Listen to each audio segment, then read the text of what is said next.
India versus Pakistan high voltage match அப்படின்ற பில்டப்லாம் கொடுத்தாங்க. ஆனால் இப்போ வந்து பார்த்தீங்கன்னா பாகிஸ்தான் சூப்பர் 8க்கு போவாங்களா அப்படின்றது ஒரு டவுட்டாக இருக்குது. இப்போ இந்தியன் டீம் அயர்லாந்து அகைன்ஸ்ட் ஒரு மேட்ச் வச்சாங்க.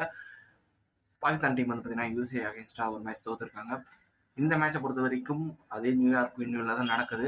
இது ஒரு வந்து பார்த்தீங்கன்னா ஒரு லோ ஸ்கோரிங் கேமாக இருக்கிறதுக்கான வாய்ப்பு இருக்குது அப்படின்றது உங்களுக்கே தெரியும். எனக்கு என்னமோ இந்த ஒரு மேட்ச்சில் கொஞ்சம் ரன்ஸ் பார்க்கலாம் அப்படின்ற மாதிரி தோணுது. ஏன்னா கடைசி ஒரு 2-3 நாளாக இங்கே ஒரு மேட்சஸ் நடந்துட்டு இருக்கிறதுனால அந்த ஃப்ரெஷ்னஸ் இந்த ஒரு பிச்சில் இருக்குமா அப்படின்றது ஒரு டவுட் தான். இருந்தாலும் வேரியபிள் பவுன்ஸ் இருக்குது. பாகிஸ்தான் கிட்ட 4 தரமான ஃபாஸ்ட் பவுலர்ஸ் இருக்காங்க. இந்தியன் டீம் கொஞ்சம் சவாலான விஷயம் தான். இருந்தாலும் வந்து பார்த்தீங்கன்னா பாகிஸ்தானோட பேட்டிங் அந்தளவுக்கு ஸ்ட்ராங்காக இல்லை அப்படின்ற போது இந்தியன் டீம் கை ஓங்கி இருக்குன்னே சொல்லி ஆகணும். பேட்டிங்கை பொறுத்த வரைக்கும் போலிங்கை பொறுத்த வரைக்கும் பாகிஸ்தான் எப்பவுமே தரமான ஒரு போலிங் சைடு தான். அதில் எந்த ஒரு டவுட்டுமே கிடையாது. இந்தியன் டீமோட பிளேயிங் லெவலை பொறுத்த வரைக்கும் விராட் கோலி, ரோஹித் சர்மா 2 பேர் தான் ஓப்பன் பண்ணுறாங்க. ஒன் டவுனை பொறுத்த வரைக்கும் ரிஷப் பண்ட் நல்ல ஒரு choice. Left hander batsman top ஆர்டரில் இருக்கிறது ஒரு நல்ல விஷயம்.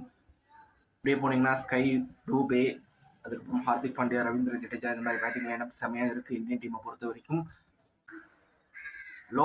லோவர் ஆர்டர்லேயும் வந்து பார்த்தீங்கன்னா பேட்டிங் நல்ல டெப்த்தாக இருக்குன்னு சொல்லி ஆகணும். அக்ஷர் பட்டேல் வரையும் பேட்டிங் இருக்குது. பும்ராவும் ஓரளவுக்கு பேட்டிங் ஆடுவார் அப்படின்ற போது பேட்டிங் கொஞ்சம் டெப்த்தாக இருக்குது.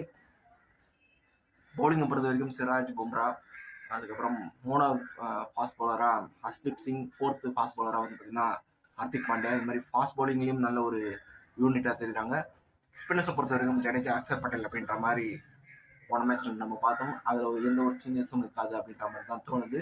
ஒருவேளை சூப்பர் 8 இந்தியன் டீம் போனாங்கன்னா வெஸ்ட் இண்டீஸில் குல்தீப் யாதவ் யூஸ் பண்ணுறதுக்கான வாய்ப்பு இருக்குது.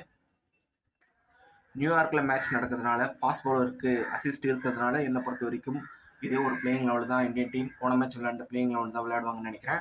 Overall India versus Pakistan match என்னதான் பாகிஸ்தான் சுமாராக விளையாடினாலும் அந்த ஐப் வந்து எப்பவுமே குறையாது.